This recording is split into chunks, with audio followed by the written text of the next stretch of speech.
नमस्कार, सीतांजली किचनमध्ये सर्वांचं मनापासून स्वागत आहे। तर आज आपण बनवणार आहोत मस्त असे कुरकुरीत साबुदाण्याचे वडे। वरनं कुरकुरीत आतनं अगदी मऊ।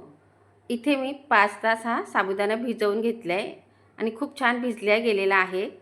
इथे 4 उकडलेले बटाटे घेतलेत, त्यांना आपण चुरा करून घेतला आहे बघा साबुदाण्यामध्ये। आता यामध्ये आपण ठेचा टाकायचा आहे, हिरवी मिरची आणि आल्याचा हा ठेचा आहे। एक 4-5 मिरच्या आहेत घेतलेल्या। त्यानंतर यामध्ये आपण मीठ टाकून घेऊया। आता हे मीठ आणि बटाटा, साबुदाणा, ठेचा सगळं आपण मिक्स करून घ्यायचे पहिले बघा अशा पद्धतीने। तर मैत्रिणींनो, पहिल्यांदाच जर माझी ही रेसिपी पाहत असाल तर चॅनलला सबस्क्राईब करा आणि बाजूची बेल आहे ही सुद्धा दाबा, त्यामुळे माझे जे नवीन व्हिडिओ आहेत हे तुम्हाला पहिले पाहायला भेटतील। आता यामध्ये ना आपण कढीपत्ता टाकले, अगदी बारीक बारीक कापून टाकलेला आहे आणि त्यानंतर कोथिंबीर टाकून घेतले आणि यामध्ये मी शेंगदाणे भाजून ते मिक्सरला लावून घेतले होते ते सुद्धा टाकले आहेत। कसं झालं तो व्हिडिओ आहे ना माझा म्हणजे शूटच झाला नाही। आणि आता हे सगळं मिक्स करून घेतल्यानंतर अशा पद्धतीने आपण हे वडे बनवून घेते। मी थोडेसे गोल पण बनवते आणि हे थोडं अंडा आकारामध्ये असे बनवते। तर अशा पद्धतीने आपण हे सगळे वडे आहेत ना बनवून घ्यायचे। हाताला थोडंसं तेल लावलं ना खूप छान हे होतात। आणि जर तुमचे हे जे वडे आहेत तेलामध्ये सुटत असतील तर वरनं रवा लावलात तरी पण चालेल। तर आपण इथे काही रवा वगैरे लावणार नाही आहे। तर अशा पद्धतीने हे वडे मी बनवून घेतलेत, पाहू शकता। आता ना बाजूला तेल गरम करायला ठेवलेलं होतं। तेल हे आपलं किती गरम झाले ते बघते मी। तर तेल बघा छान असं गरम झालेलं आहे। आता हे काढून घेते आणि इथे आपण आता वडे सोडून घेऊया।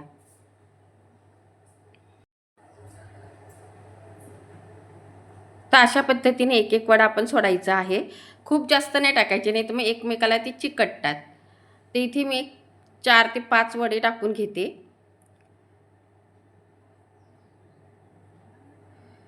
आणि हे जे बुडबुडे आहेत हे अगदी मस्त थंड म्हणजे शांत व्हायला पाहिजे, तोपर्यंत आपण याला अजिबात हात लावायचा नाही।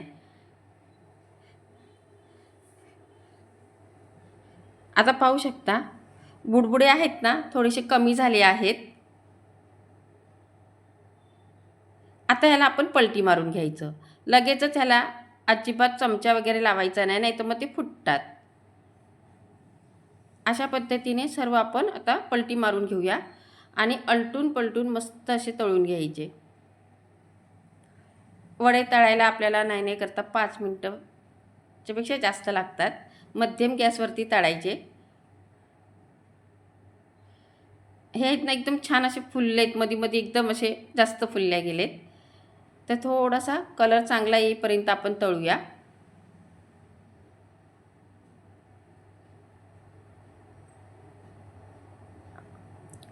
तर बघा मस्त असे तळल्या गेलेत। जास्त एकदम गॅस आहे ना फास्ट नाही करायचा, मध्यम गॅसवरती तळायचे, खूप छान तळल्या जातात। अशाच पद्धती आता दुसरे पण आपण ह्याच पद्धतीने तळून घ्यायचे आहेत। तर आता हे काढून घेतलेत। आता मी इथे हे जे गोल आकारात केले होते हे बघा मस्त असे तळून घेतलेत। अगदी लाल थोडासा कलर चांगला येऊ दिलाय आणि मस्त असे हे कुरकुरीत तळून घेतलेत बघा। ह्याचा आवाजही पाहू शकता तुम्ही। आता मी तुम्हाला हे किती कुरकुरीत झाले ह्याचा आवाज ऐका।